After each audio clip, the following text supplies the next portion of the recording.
Gente querida, ao longo dessa semana nós meditaremos sobre o capítulo 19 de Apocalipse. Hoje falaremos sobre os perigos do teísmo aberto. Deus sempre reinou no trono do céu e em Apocalipse 19, Deus está prestes a conquistar os tronos da terra, bem como o reino de Satanás e da besta. Em sua soberania, ele permitiu que homens e anjos perversos fizessem o pior, mas agora é chegada a hora de a vontade de Deus ser feita na terra, como ela é feita no céu. Quando João estava em Patmos, o imperador de Roma era Domiciano, e um dos títulos que tomou para si foi Senhor e Deus. Para os leitores de João, deve ter sido bastante significativo o apóstolo usar a palavra aleluia 4 vezes nos 6 primeiros versículos deste capítulo, pois de fato, somente Jeová é digno de adoração e de louvor. É assim que a Bíblia apresenta o ser de Deus. Franklin Ferreira, falando sobre o teísmo aberto, disse que por 20 séculos a igreja sempre proclamou que o Pai é o Deus onipotente do Antigo Testamento. Somente as seitas tentavam negar isso, como a seita marcionita, que afirmava que o Deus do Antigo Testamento era um diabo. Os pais da igreja afirmaram a soberania divina em seus escritos e sempre enfatizaram a presciência divina, especialmente em face do problema do mal. Contudo, em 1980, alguns professores de seminários começaram a questionar isso por acreditarem no teísmo aberto. Seus nomes eram Greg Boyd, independente, Clark Pinnock, batista, John Sander, pentecostal, e David Bessinger, metodista. O teísmo aberto pode ser resumido em 5 proposições.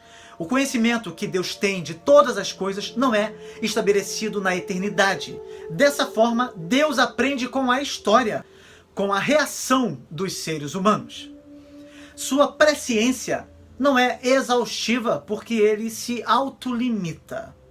O relacionamento providencial com o mundo não é meticuloso, exaustivo. O poder de Deus está limitado pelo livre arbítrio humano. O futuro não está totalmente seguro.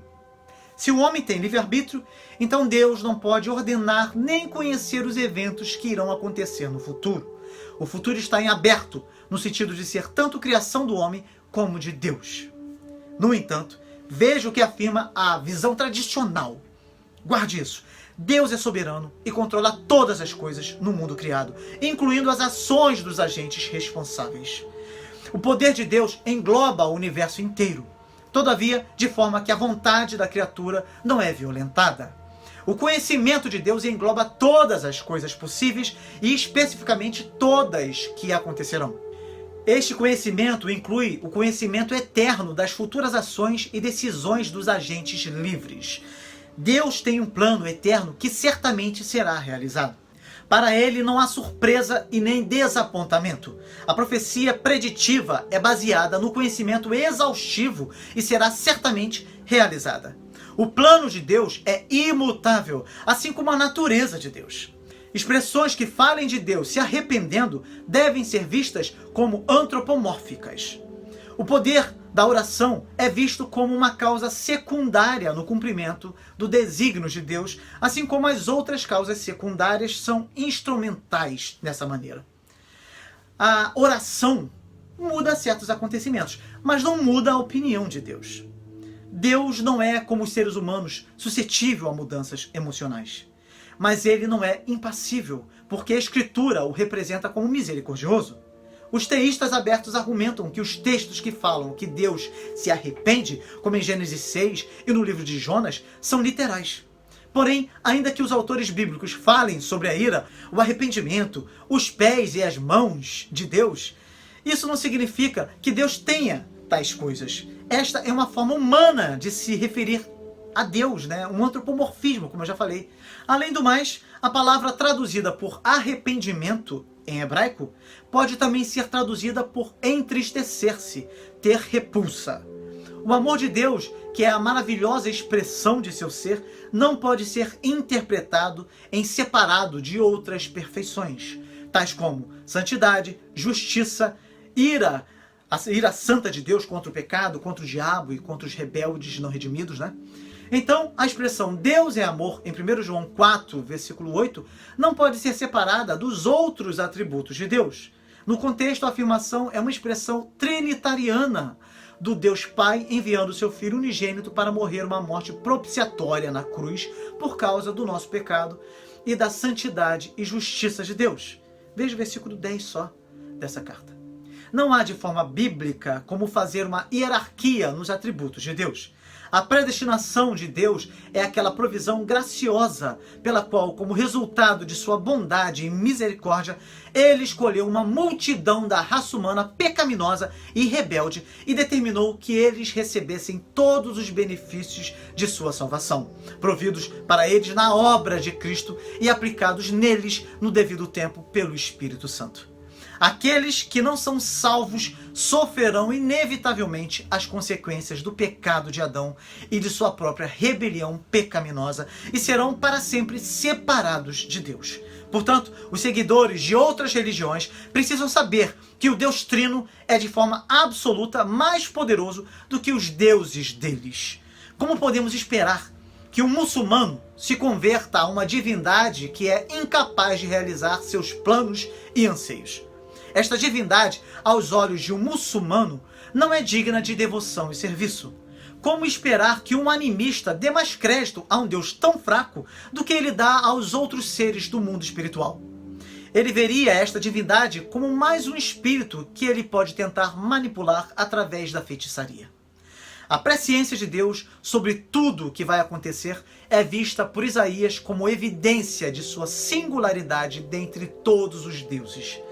Isaías 46, versículo 9 a 10. Sugerir que Deus está em processo contínuo de aprendizado e adaptação a um futuro desconhecido contraria a perspectiva bíblica de Deus, descrito como onipotente, onisciente, magnífico e majestoso, digno de glória.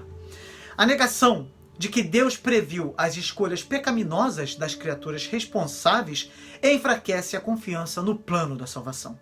Se Deus não pudesse prever a livre escolha de Adão para pecar, seguindo-se a queda do homem, ele não teria necessidade de planejar a salvação através de Jesus Cristo. Mas desde a eternidade, Deus planejou a salvação através de Jesus Cristo em resposta às consequências da queda que ele havia previsto. Conforme 2 Timóteo 9 e Apocalipse 13, versículo 8. Confira só.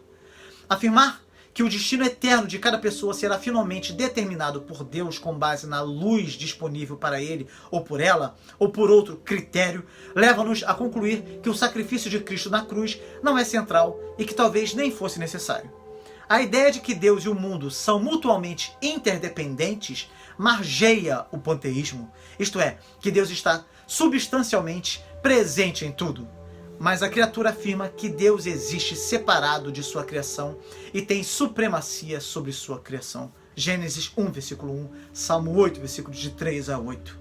Amados irmãos, tenham muito cuidado com o teísmo aberto, pois esta compreensão errada de Deus implicará o abandono da confiança nas Escrituras, a negação da distinção Criador-criatura, a trindade, a presciência e soberania divinas, a morte penal e substitutiva de Cristo, assim como conduzirá seus adeptos ao maniqueísmo dualista.